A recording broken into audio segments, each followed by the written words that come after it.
Halo, apa kabar Fox? Semoga dalam keadaan baik-baik saja ya.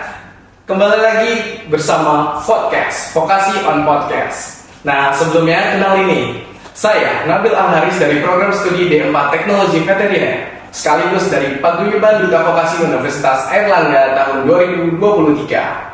Nah, kali ini tim podcast mendatangkan narasumber yang sangat luar biasa, yang dimana kita dihadirkan oleh KPS dari program studi D4 Teknologi Veteriner, Ibu Dr. Endandul Ati Yuliani. Selamat siang. Selamat siang, bagaimana kabarnya? Alhamdulillah. Alhamdulillah. Baik. Dan juga beliau ditemani oleh narasumber yang sangat luar biasa tentunya, yaitu sebagai pembina HIMA atau Himpunan Mahasiswa dari D4 Teknologi Veteriner, Dr. Agung Budianto Ahmad. Selamat siang. Ya, selamat siang. Bagaimana kabarnya, Dok? Luar biasa. Luar biasa. Dan tentunya teknologi veteriner merupakan program studi yang menerapkan dan mengembangkan iptek di dunia teknologi veteriner yang meliputi tentang kesejahteraan hewan, juga Kesmavet, teknologi yang dapat mewujudkan keamanan dan ketahanan pangan asal hewan yang sesuai dengan ASUH, aman, sehat, utuh, dan halal. Baik, kita juga ditemani oleh dua mahasiswa yang hebat dari Teknologi Veteriner Universitas Airlangga tahun 2023. Boleh perkenalkan? Halo, selamat siang. Perkenalkan, nama saya Ahmad Yuda Pratama dari Prodi D4 Teknologi Veteriner tahun 2023. Baik, Kak Yuda ya. Iya. Sebelahnya Kak Yuda ada siapa? Ya, halo, selamat siang. Perkenalkan, nama saya Septiana Rafadisa Putri. Saya dari Program Studi Teknologi Veteriner Angkatan 2023. Nah, kita di sini akan sekedar sharing-sharing, juga kita akan menceritakan bagaimana sih konsep transformasi dari D3 menuju ke D4 Teknologi Veteriner, yang mana sebelumnya dengan nama Paramedik Veteriner. Karena baru ini ya Dok, D3 Paramedik Veteriner telah bertransformasi menjadi D4 Teknologi Veteriner. Apa sih yang membuat hal itu terjadi, dan juga bagaimana sejarahnya supaya transformasi ini ada? Iya. Mungkin dari Dok. Ya, oke, baik. Terima kasih, Den Nabil. Jadi untuk transformasi program studi D3 ke D4 ini itu sebenarnya sudah lama kita rencanakan ya. Dulu itu kalau tidak salah kita mulai itu pembahasannya di awal tahun 2016. Pada saat itu dengan KPS Dr. Hadi waktu itu kita sudah membahas bagaimana sih supaya adik-adik yang D3 ini itu bisa setara dengan sarjana S1 kayak gitu. Karena terus terang aja pada saat kalau misalnya adik-adik ini lulus D3 ketika mau melanjutkan program yang lebih tinggi itu nanti agak sulit penyiarannya. Biasanya adik-adik yang D3 ini akan lanjut ke program studi peternakan. Kemudian pada tahun 2016 awal itu kemudian diinisiasi pada saat itu Dekan Vokasi dengan beberapa program studi lainnya itu bekerja sama dengan SES waktu itu ya. Jadi dari Jerman gitu ya. Jadi beberapa program studi D3 di Vokasi mendatangkan beberapa dari Jerman, yang memang salah satunya adalah untuk memperbaiki ya bagaimana kurikulum kita dengan dunia industri, dunia kerja. Nah, pada saat itu SES yang datang adalah Dr. Karl-Heinz Bremers ya dari Jerman itu. Waktu itu memang pada saat beliau datang tahun 2017 ya, 2017 datang beberapa poin ya, kira-kira kalau misalnya dilakukan transformasi ke D4 kira-kira keterampilan apa atau skill apa yang kira-kira harus dimasukkan pada saat itu.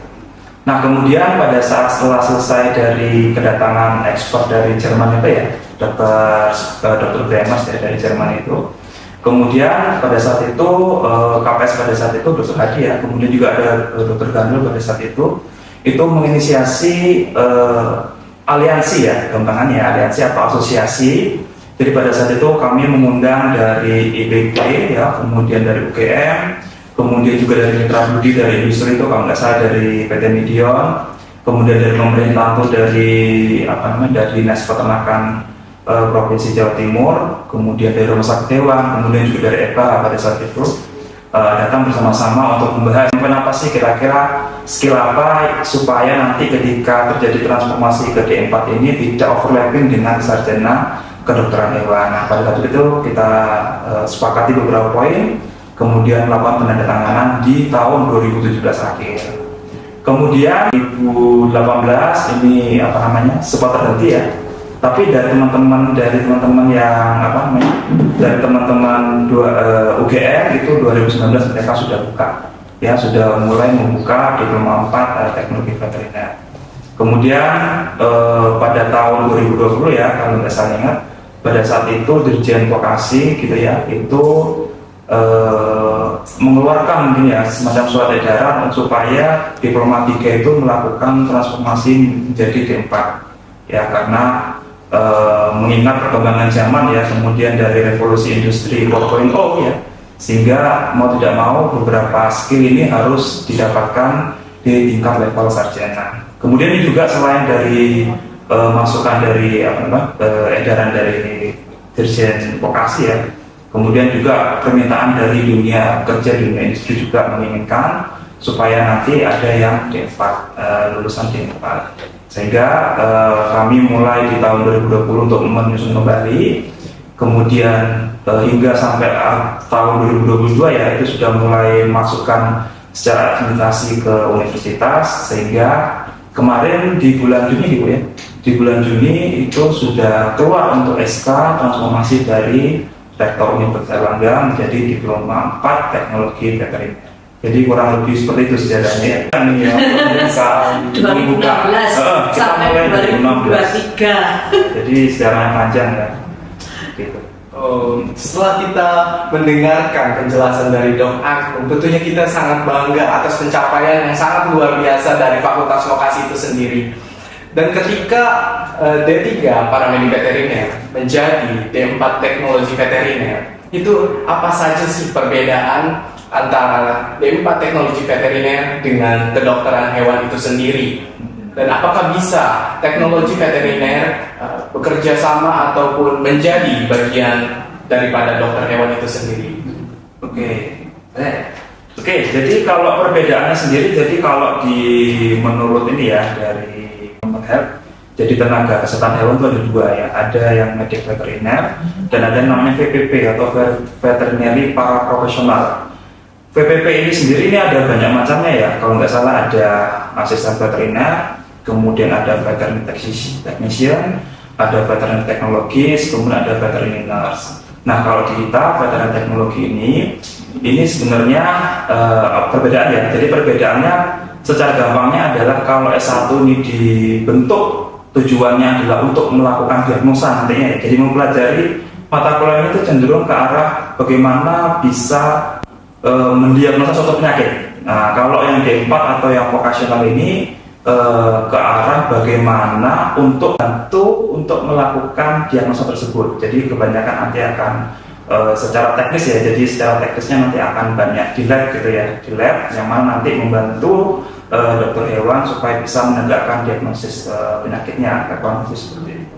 Wah, ternyata sangat membuka banyak sekali peluang untuk calon mahasiswa ataupun mahasiswa Nivox.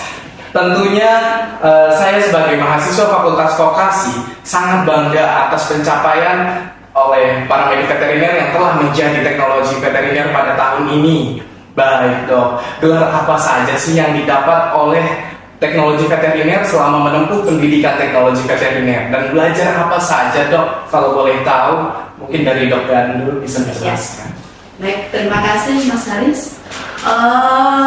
Tentu saja ada perbedaan ya antara D3 Paramedik Veteriner dan D4 Teknologi Veteriner. Kalau D3 Paramedik Veteriner nantinya seperti Mas Haris, nantinya setelah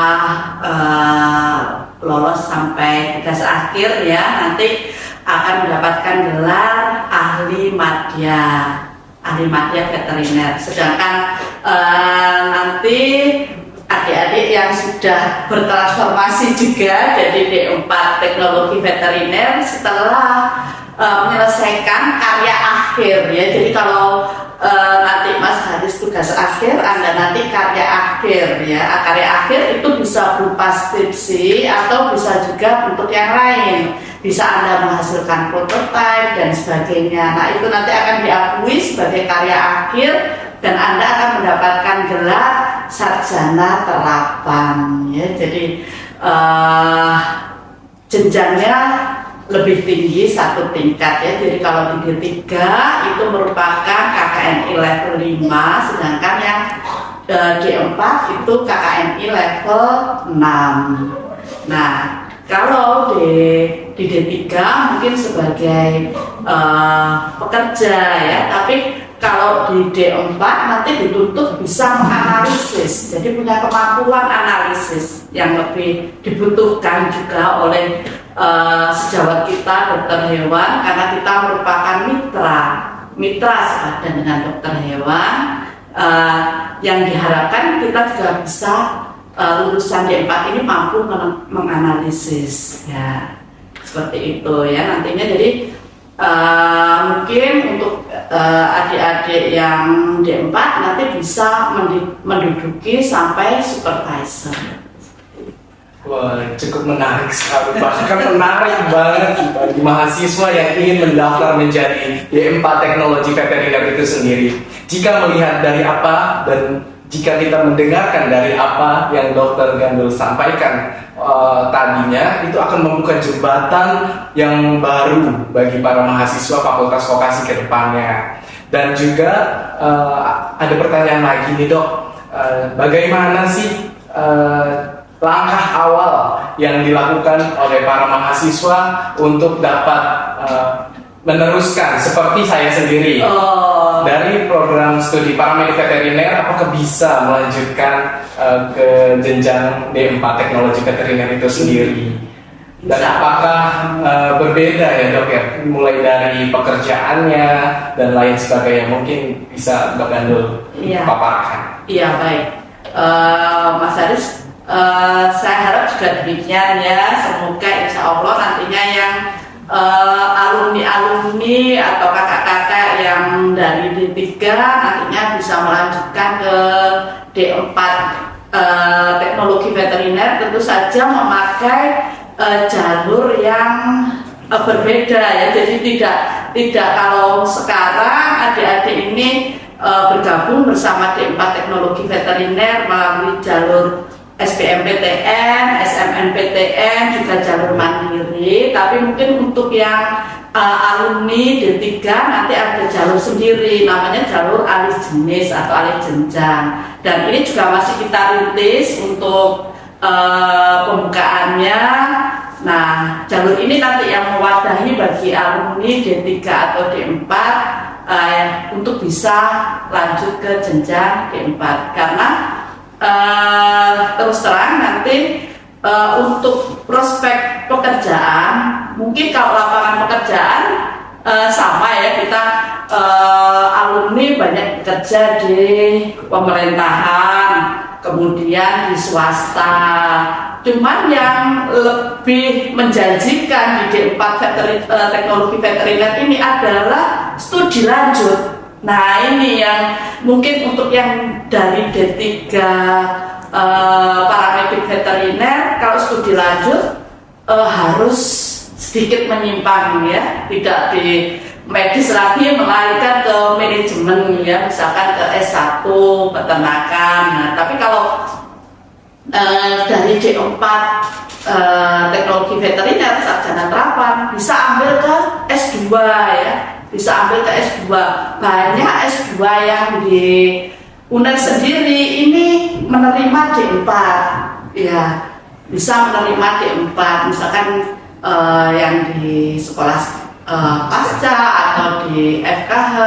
Tapi insya Allah ke depan kita juga akan membuka S2 terapan juga nantinya, seperti itu. Jadi dan setelah Anda bisa S2 terapan, dan ini membuka peluang lagi untuk studi lanjut nanti di luar negeri, karena sudah banyak Pak Agung ya yang S2 terapan yang teknologi veteriner di luar negeri, antara di Jepang itu sudah ada, Thailand ya, Australia. Thailand, Australia. Nah ini lebih peluangnya lebih lebar lagi untuk studi lanjut. Dan tentu saja Kami berharap karena kami di sini yang di D4 Teknologi Veteriner ini merupakan dosen-dosen dari akademik.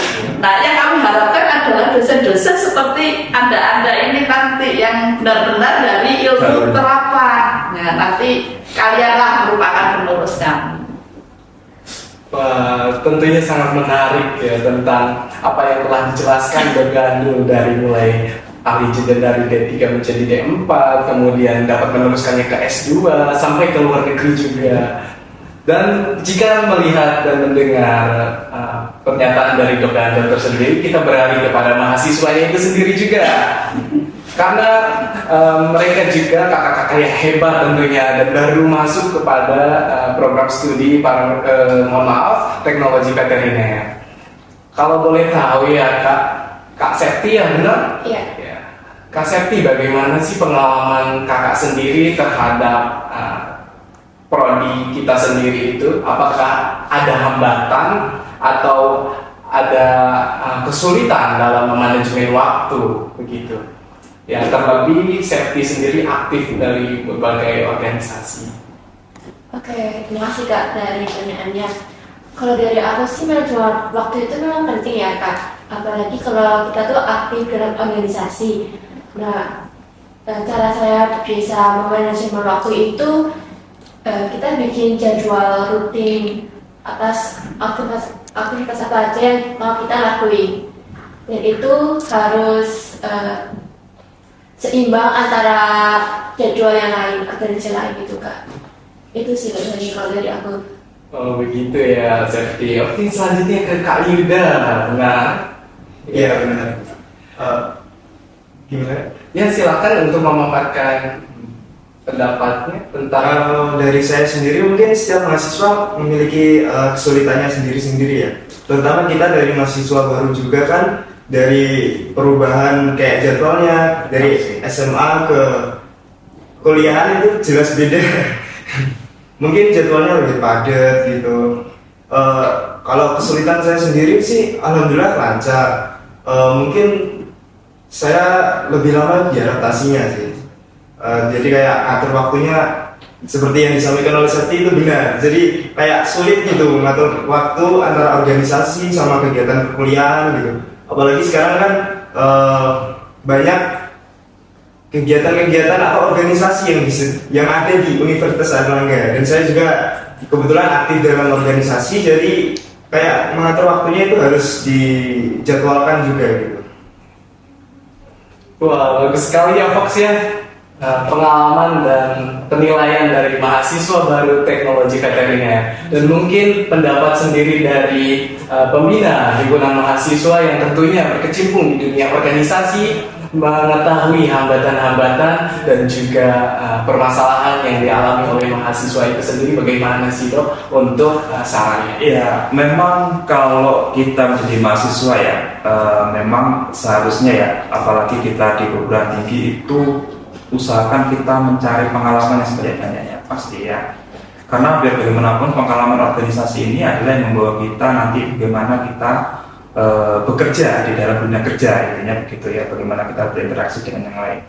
Memang karena kita ini dalam rumpun ilmu medis ya, memang untuk jadwal ini pasti akan lebih banyak menumpuk ya.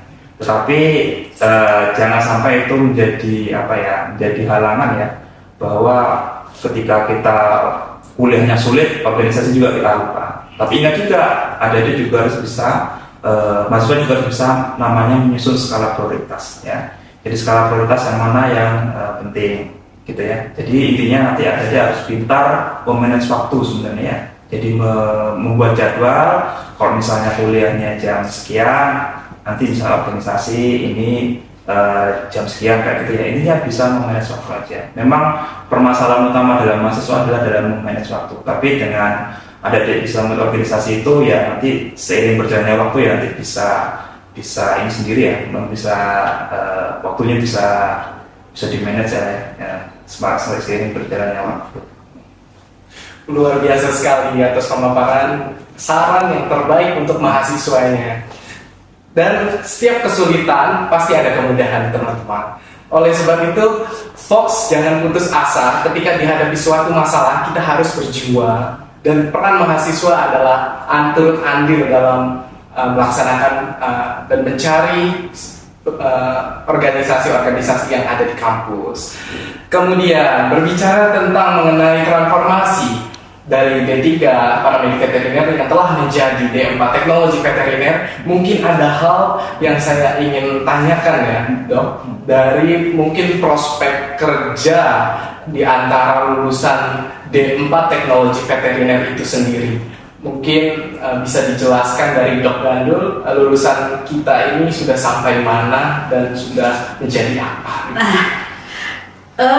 Kebetulan baru tahun ini ya kita bertransformasi dari D3 ke D4, karena itu untuk D4 Teknologi Veteriner masih belum ada lulusan. Kalau untuk paramediknya sendiri Ibu, karena sebelumnya D4 Teknologi Veteriner itu adalah D3 Paramedik Veteriner yang berkecimpung di dunia medis, bagaimana? Iya, baik. Kalau untuk D3 Paramedik Veteriner seperti tadi sudah saya kemukakan ya, ada yang bekerja di pemerintahan ya, terutama di dinas peternakan, di balai karantina, dan di situ juga dibutuhkan selain ijazah, ini dibutuhkan juga sertifikat kompetensi. Nah, hanya di D3 Paramedik Veteriner Universitas Erlangga yang membekali mahasiswanya dengan sertifikat kompetensi. Karena kita punya LSP di UNER itu, dan sertifikat kompetensi yang dikeluarkan oleh LSP UNER ini sudah terlisensi BNSP dan diakui secara nasional. Nah, itu merupakan salah satu keunggulan dari program studi kita, sehingga